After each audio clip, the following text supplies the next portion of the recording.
1960년 싱가포르에는 전설로 남겨진 인물이 있었는데요. 그녀는 싱가포르의 유명한 댄서인데 뛰어난 외모로 춤추는 나라의 아름다운 여왕으로 알려졌습니다. 싱가포르의 상류층 인사는 그녀를 기쁘게 하려고 돈을 아끼지 않았습니다. 그리고 그녀는 싱가포르에서 최초로 교수형을 당한 여성이기도 했습니다. 그녀는 무슨 죄로 여러 차례 항소가 기각되었을까요? 그리고 부족할 게 없어 보이는 댄서는 어떻게 범행을 저지르게 되었을까요?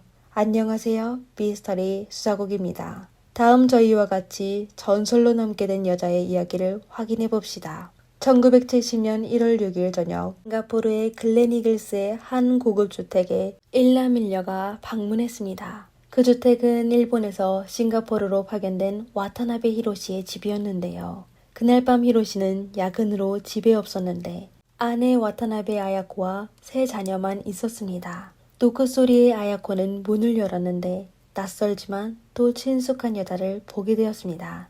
남편의 소개로 그녀는 최근 크리스마스 이브와 신년맞이 파티에서 여자를 만난 적이 있었습니다. 여자의 이름은 황원슈인인데 남편의 내연이었습니다. 파티에서 원슈가 아이들에게 사탕을 나누어줘 아이들은 그녀를 다정하게 이모로 불렀습니다. 문이 열리자 원슈는 아야코에게 히로시가 사람 찾아 고장난 욕조를 수리하라고 했다고 하였습니다. 아야코는 원슈가 들고 있는 긴 장갑과 그녀의 옆에 서 있는 수리공 차림의 남자를 바라보며 아무 생각 없이 두 사람을 집 안으로 안내했습니다. 원슈와 남자는 아야코를 따라 2층 화장실로 올라갔습니다. 하지만 아야코가 두 사람에게 고장 문제를 얘기하려는 순간 남자는 병에 담긴 세제를 그녀의 눈에 대고 부었습니다. 그리고 옆에 있는 원슈는 바로 가방에서 날카로운 도끼를 꺼내 아야코를 향했는데 그녀의 목과 눈을 향해 전부 치명적인 상처를 줬습니다. 그 당시 아야코의 세 아이들은 자고 있었는데 9살 큰딸 치에코는 화장실에서 전해온 이상한 소리에 잠에서 깨어나게 되었습니다. 그 고통스러운 소리는 어머니의 소리 같았는데요. 치에코는 바로 소리가 나는 화장실로 향해 달려갔는데 워슈가 어머니의 오른손을 꽉 잡고 있어 낯선 남자가 그녀의 왼손을 잡고 있었는 걸 보게 되었습니다. 그리고 어머니의 목과 복부에 붉은 액체가 계속 흘러나왔습니다.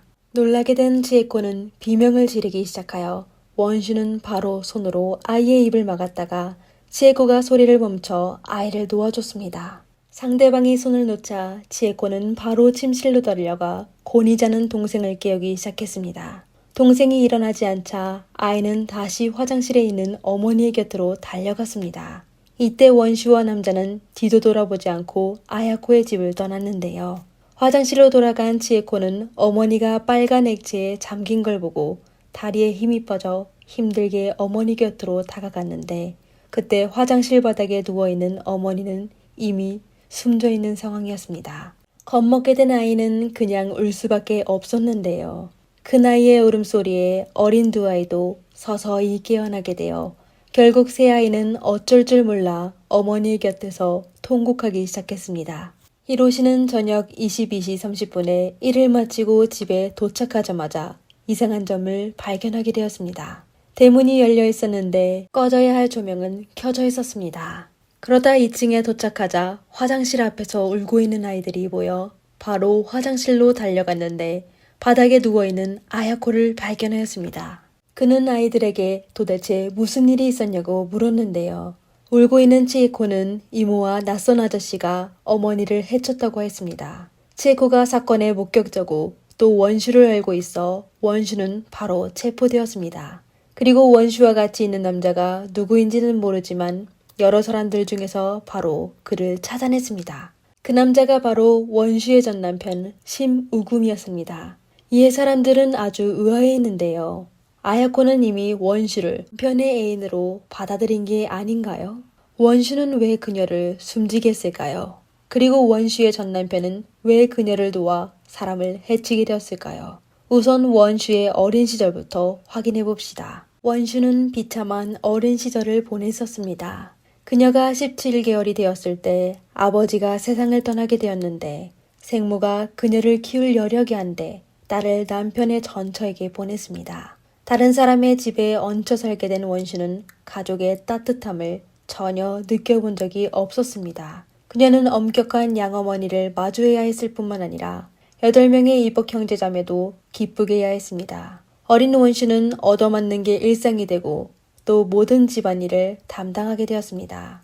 심지어 밥 먹을 때도 다른 사람이 식사를 마칠 때까지 기다려야 하는 경우가 많았는데요.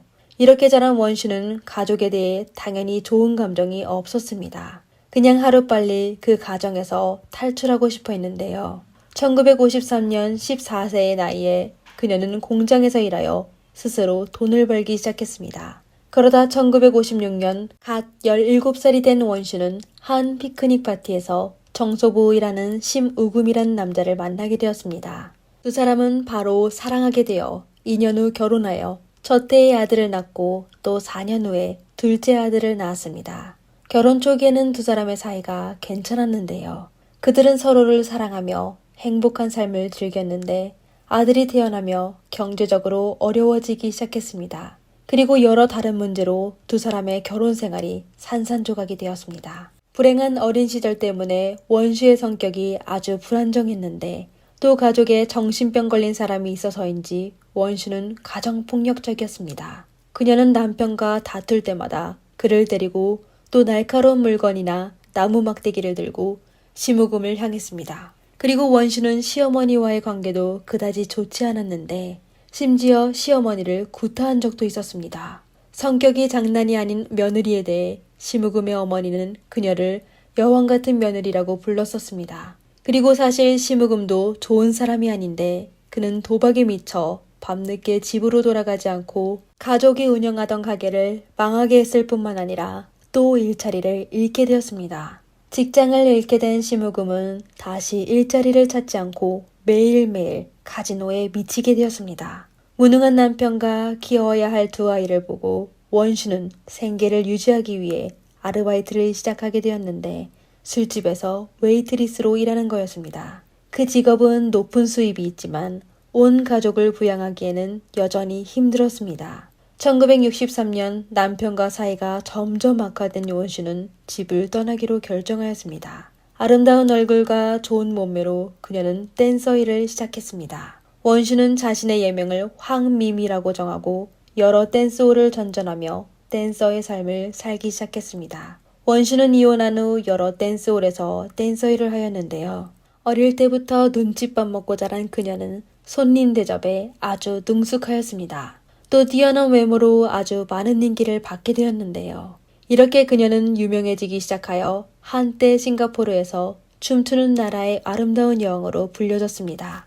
1966년 원슈는 와타나베 히로시라는 일본인 손님을 만나게 되었습니다. 히로시는 일본 오바야시 그룹 건설회사의 고층이었는데 일 때문에 혼자 싱가포르에 있으며 아내와 세 자녀는 일본에서 따로 살고 있었습니다. 가족이 멀리 있어 히로시는 종종 외로움을 느끼게 되어 댄스홀을 다니기 시작했습니다. 그러다 히로시는 원슈를 만나게 되어 그녀의 단골이 되었는데요. 그는 원슈를 기쁘게 하는 거라면 돈을 아끼지 않았습니다. 원슈도 히로시를 점점 좋아하게 되어 두 사람은 곧 사귀게 되었습니다. 1967년 28살이 된 원슈는 위기감을 느끼게 되었습니다. 그녀는 댄서라는 직업은 젊었을 때만 할 수 있다는 걸 잘 알고 있었습니다. 만약 늙기 전에 부유한 사람과 결혼하지 못한다면 그녀는 분명 다시 최악의 인생을 보내야 한다는 걸 잘 알고 있었습니다. 그녀의 기도가 하나님께 전해졌는지 어쨌든 같은 해 11월에 원슈는 히로시의 아이를 베게 되었습니다. 그녀는 아이를 낳아 히로시의 발목을 잡으려고 했습니다. 하지만 이미 가족이 있는 히로시는 원슈와 결혼할 생각을 전혀 하지 않았는데요. 그는 원슈가 임신했다는 사실을 알게 되자 그녀에게 돈을 주며 아이를 지우라고 하였습니다. 충격받은 원슈는 할 수 없이 히로시의 뜻을 따르게 되었습니다. 그리고 그로부터 두 사람의 관계는 변하게 되었습니다. 원슈는 더 이상 히로시에게만 희망을 두지 않았습니다. 곧 원슈는 미모로 한 홍콩 사업가를 만나게 되어 상대방과 함께 홍콩으로 갔습니다. 원슈는 홍콩에서 거주하며 히로시와 계속해서 편지를 주고받았습니다. 한편 그녀는 홍콩 남자와 결혼하기 위해 임신했는데 그 홍콩 남자도 유부남이어서 그는 원슈에게 거액을 주며 홍콩을 떠나게 했습니다. 1969년 원슈는 돈을 들고 싱가포르로 돌아와 딸을 낳았습니다. 그리고 다시 히로시를 만나기 시작했는데 히로시는 그녀에게 매월 200싱가포르 달러, 하나로 약 20만 원 정도를 주며 또 아파트를 임대해 줬습니다. 얼마 안 돼 그는 또 원슈에게 작은 주택을 구매해 줬습니다. 이렇게 원슈는 마침내 보다 편안한 삶을 살게 되었는데 심지어 가사 도우미를 고용하여 아이를 돌보게 했습니다. 하지만 두 사람의 관계가 아무리 좋다더라도 결혼한 사이가 아니어서 항상 원슈를 불안하게 했습니다. 같은 해 12월 히로시의 아내 아야코는 가족들이 함께 크리스마스와 새해를 보내려고 아이들을 데리고 일본에서 싱가포르로 갔습니다. 히로시는 원슈에게 이 소식을 전하자 홍콩 사업가에게 버림받은 탓인지 불안감을 느끼게 된 원슈는 히로시를 위협하기 시작했습니다.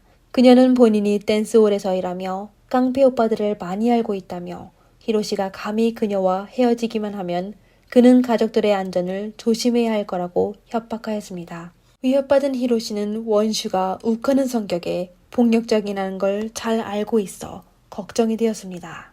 결국 그는 아내에게 본인이 싱가포르에 내연녀가 있다는 사실을 고백하며 크리스마스 파티에서 원슈를 초대하자고 제안했습니다. 하지만 히로시는 본인의 결정으로 아내가 숨지게 될 거라고는 상상도 하지 못했는데요. 1969년 크리스마스 이브에 원슈는 딸을 데리고 히로시의 가족들과 식사를 했습니다. 원슈는 히로시의 세 자녀들에게 크리스마스 선물로 사탕을 줬는데요. 히로시의 아내 아야코도 친절하고 예의 바르게 행동했습니다. 아내와 내연녀가 크리스마스 식사를 무사히 마치게 되어 히로시는 한시름 놓게 되었습니다. 6.15 히로시 부부는 바닷가의 별장에서 새해 맞이 파티를 열었는데요. 아내와 내연녀가 사이좋게 지낼 수 있다고 생각한 히로시는 또 원슈를 파티에 초대했습니다. 파티에서 아야코는 아내로서 히로시의 옆에 서게 되었는데 손님들의 관심은 자연스럽게 여주인에게 쏠리게 되었습니다. 그리고 신경 써 단장한 원슈는 별로 주목받지 못하게 되었습니다. 그리고 아야코가 살고 있는 곳이 히로시가 자신에게 구입해준 작은 집보다 훨씬 호화롭고 세련되어 원슈의 질투를 유발하게 되었습니다. 원래 원슈는 불쾌감을 느끼게 되었지만 별다른 말을 하지는 않았었습니다. 그러다 어느 날 술에 취한 히로시가 원슈의 집으로 가게 되었는데 그는 아야코가 그날 파티가 끝난 후 내게 왜 몸파는 여자처럼 옷차림을 한 사람을 파티에 불렀냐고 얘기한 걸 원슈에게 말했습니다. 히로시의 말은 원슈를 완전히 화나게 하여 아야코에게 복수하기로 결정하였습니다. 다음날 아침 원슈와 히로시는 함께 아침을 했는데 히로시는 그녀에게 본인의 집 욕조 하수구가 막혔다고 하였습니다. 아무 감정 변화를 보이지 않는 척하며 원슈는 히로시의 말에 미친 계획을 하기 시작했습니다. 그녀는 전 남편에게 연락하여 어떤 여자가 본인을 괴롭혔다고 그녀에게 보복하고 싶다고 하며 그가 대신 해결해 줄 수 있다면 500싱가포르 달러, 하나로 약 49만 원을 주겠다고 했습니다. 전철을 여전히 사랑해서인지 돈 벌고 싶어서인지 어쨌든 시무금은 원슈의 부탁을 해결해 주기로 결정하였습니다. 1월 6일 원슈와 히로시는 집에서 함께 식사를 하고 있었습니다. 그녀는 히로시에게 퇴근 후 본인과 같이 지낼 수 있냐고 그에게 물었습니다. 이에 히로시는 저녁 늦게까지 사람을 만나야 된다며 퇴근 후 집으로 돌아가 가족과 보내야 한다고 했습니다. 히로시가 늦게 귀가할 거라는 말을 듣게 된 원슈는 이때다 싶어 그가 떠난 후 바로 시무금에게 연락하여 인테리어 작업복을 입히고 공구 넣는 백에 날카로운 도구를 넣어 히로시의 집으로 향했습니다. 이렇게 두 사람은 같이 범행을 저지르게 되었습니다. 주 법정에서 원슈와 시무금은 상대방의 주모자라고 하였습니다. 원슈는 본인이 화장실에 세제 반통을 히로시의 눈에 부은 후 그녀의 손을 꽉 잡고 저항하지 못하게 하여 시무금이 그녀를 숨지게 했다고 주장했습니다. 하지만 시무금은 원슈의 목과 복부에 치명적인 부상이 전부 원슈가 한 짓이라고 하며 심지어 추후의 재판에서 본인이 사실 손을 대지 않았다며 본인은 그냥 두 여자가 싸우는 걸 막기 위해 현장에 있었다고 하였습니다.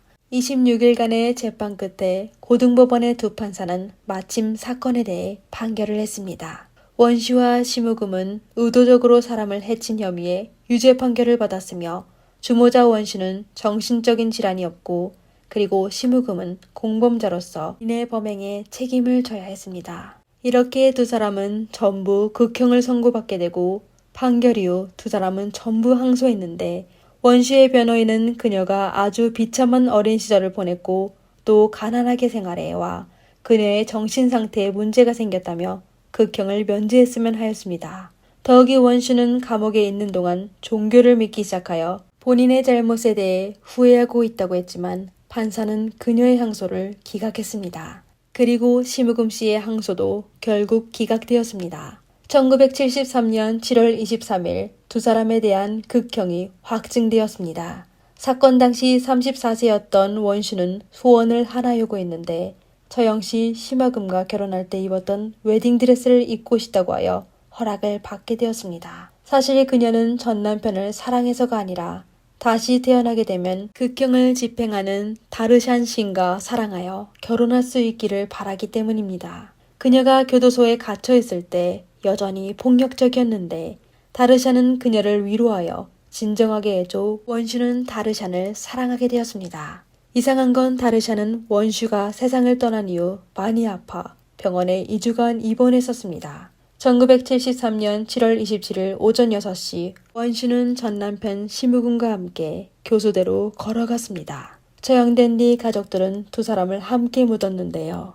원슈의 심우금의 두 아들은 추후 사회복지기관으로 가게 되었고 원슈의 4살 딸은 다시 어머니 품에 안길 수 없게 되었습니다. 결국 부모의 잘못은 그들뿐만 아니라 아이들마저 감당하게 되었습니다. 욱한 성격을 가진 원슈는 범죄를 저지를 때 조금이라도 어린애들을 생각했을까요?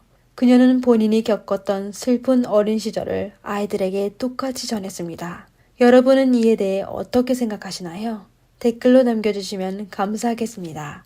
영상을 재미있게 보셨다면 좋아요와 구독 부탁드립니다. 시청해주셔서 감사합니다. 다음 영상에서 뵙겠습니다.